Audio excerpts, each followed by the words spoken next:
तो यही है कि हम ही को सब घर जाना है। आप हमारे कैंप हमारे घर में आए हैं, इसके लिए आपका तहे दिल से शुक्रिया अदा करते हैं, आपका आभार व्यक्त करते हैं। ज्यादातर आदमी हमनी के इलाका के बाड़न तो भोजपुरी में बोलल जाये, ठीक बनाओ। शाहबाद के बहुत आदमी हमें बाड़न, कुछ गया, अरवल, जहानाबाद, औरंगाबाद के भी आदमी लोग बाहर। देखिए, हम जब से पैदल चले शुरू कैले बानी 150 दिन के करीब करीब हो गए। सुबह से शाम तक हम पैदल चलते हैं, गाड़ी पर नहीं चढ़ते हैं। ईमानदारी और शुद्धता से ये प्रयास कर रहे हैं कि हर जगह पैदल चल के जाएं, लोगों से मिलें, समझें कि आखिर बिहार की ये दुर्दशा क्यों है। वो तो काम चल ही रहा है। जिस परिचय से आप लोग हमको जानते हैं, चुनाव लड़ना लड़ाना, उस काम को हमने छोड़ दिया है। हम किसी का चुनाव नहीं लड़ा रहे, अभिराम शर्मा जी का भी चुनाव नहीं लड़ा रहे।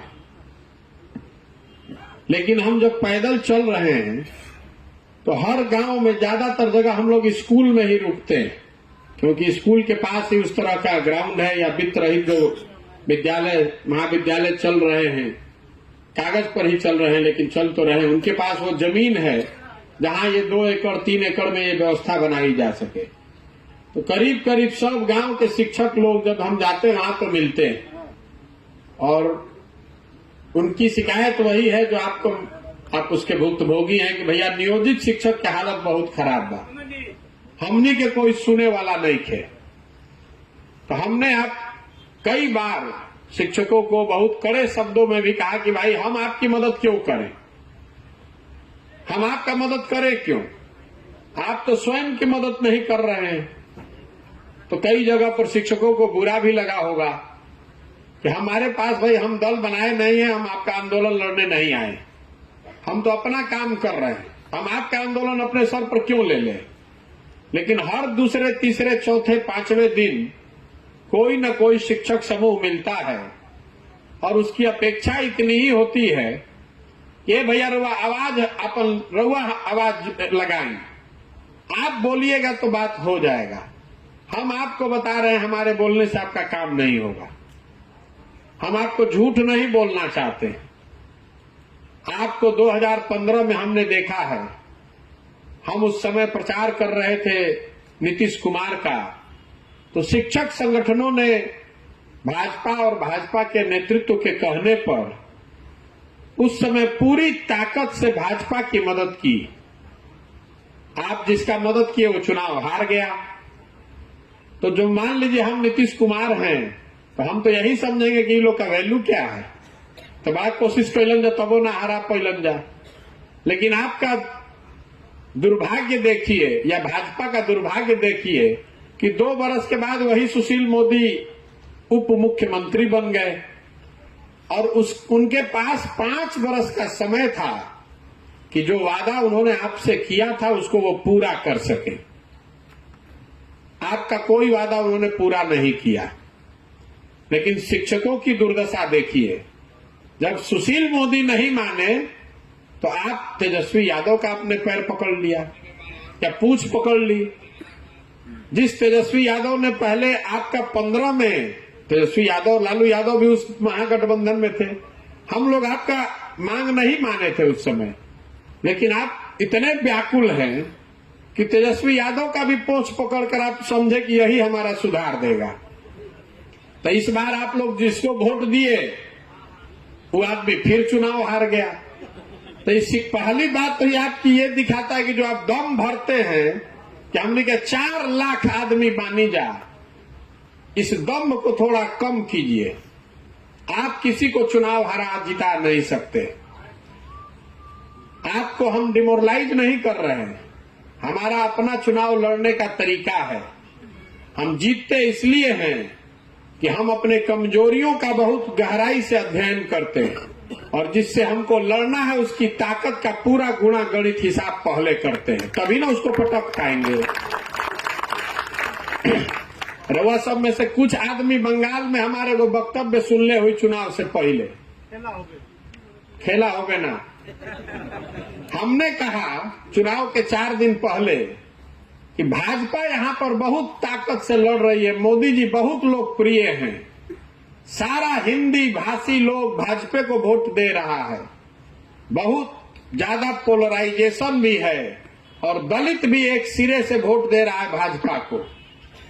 लेकिन भाजपा को 38 से 40% वोट आएगा इस सब के बावजूद, और 100 का आंकड़ा पार नहीं होगा। तो भाजपा वाले लोग अपने चालाकी में समझता है कि बहुत होशियार हैं, हल्ला किया कि प्रशांत किशोर तो चुनाव लड़ने से पहले ही हार मान गए, उसको पता ही नहीं चला कि किस जाल में वो फंस रहा है। अरे चुनाव के पहले 4 दिन पहले हम अपने वर्करों को बता रहे हैं कि खड़े रहना, ढीला नहीं पड़ना, बहुत बड़ी लड़ाई है। तो कितना पर पटके? 77 पर। और जिस टीएमसी को आपने मान लिया था कि ये हार गई है, उसको 220 पर जाके उसका कांटा रुका। ये इसलिए है कि हम भाजपा की जो ताकत है बंगाल में, उसको हमने बहुत गहराई से देखा होगा, उसका अध्ययन किया होगा। ये गुणा गणित निकाला कि भाई इसको 40% वोट आएगा, तो अगर इसको हराना है तो हमको 45% से कम वोट नहीं आना चाहिए। हम लेकर आए 48% वोट, भाजपा को आया 38% वोट। तो हम आपको डिमोरलाइज नहीं कर रहे हैं, आपको ये बता रहे हैं कि अपनी क्षमता को आप बढ़ाकर आंकिए मत, क्योंकि 4 लाख आपकी संख्या है, आपके परिवार की संख्या जोड़ देंगे तो 20 लाख आपका वोट भी होगा, लेकिन वो 20 लाख 20 खंड में बटा हुआ है। आप आज शिक्षक हैं, लेकिन जब आप वोट हो वो दिन कुशवाहा बन जाइएगा, पंडित बन जाइएगा, राजपूत बन जाइएगा, राष्ट्रवादी बनकर वोट दीजिएगा, कोई हिंदू बन के वोट देगा। इसलिए आपकी ताकत 20 लाख की है ही नहीं। इसीलिए आप 2 बार ट्राई किए लेकिन हरा नहीं पाए। तो दल वाला जान ही रहा है कि शिक्षा वाले कतनो हल्ला करस जाए।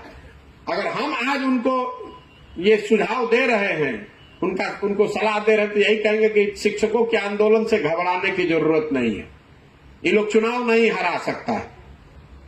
और नेता एक के बात से डरता है, वोट से। आप कितनों वार्ता कर लीजिए, कमरे के अंदर बैठा के जूता भी मार दीजिए, वो सब सह लेगा, वोटवा मिलना चाहिए। इन 2 बात को समझ लीजिए कि आपकी जो ताकत है वो ताकत इतनी नहीं है कि आप सरकार को हरा दीजिए। तो शिक्षक नेता हमारे पास आते हैं और वो कहते हैं कि भैया हम लोग आपकी मदद करेंगे, आप हमारी मदद कीजिए। तो मैं आपको सिरे से कह रहा हूं कि हमको आपकी मदद नहीं चाहिए। आपकी मदद से हम चुनाव नहीं जीत सकते हैं। बिहार में क्या लोग हम दल बनाइयो ले, तो हमको शिक्षकों की मदद से हम बिहार नहीं जीत सकते।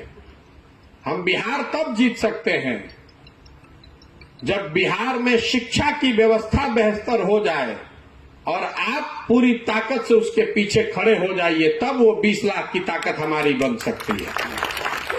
तो हमने शिक्षकों की मदद करने के लिए 2 ही शर्त रखी है। चुनाव के बाद आप हमारी अभी मदद कर दीजिए, हम चुनाव के बाद आपका चिंता करेंगे। ये सिरे से आपको बेवकूफ बनाने वाली बात है। आप यही न कहने आते हैं कि भैया आप हमारी मदद कीजिए, चुनाव में आपका मदद हम लोग करेंगे। तो हम तो यही कह दे कि हम तो सरकार में बानी ना, 2 प्रेस कॉन्फ्रेंस कह दे, 2 बात हल्ला कह दे कि भाई शिक्षकों के साथ अन्याय हो रहा, अपना घोषणा पत्र में लिख दे। जब जीत के चल आई तो के भेंट होके चाइना रुआ का कर ले, हमारे कुछ नहीं कर सकते।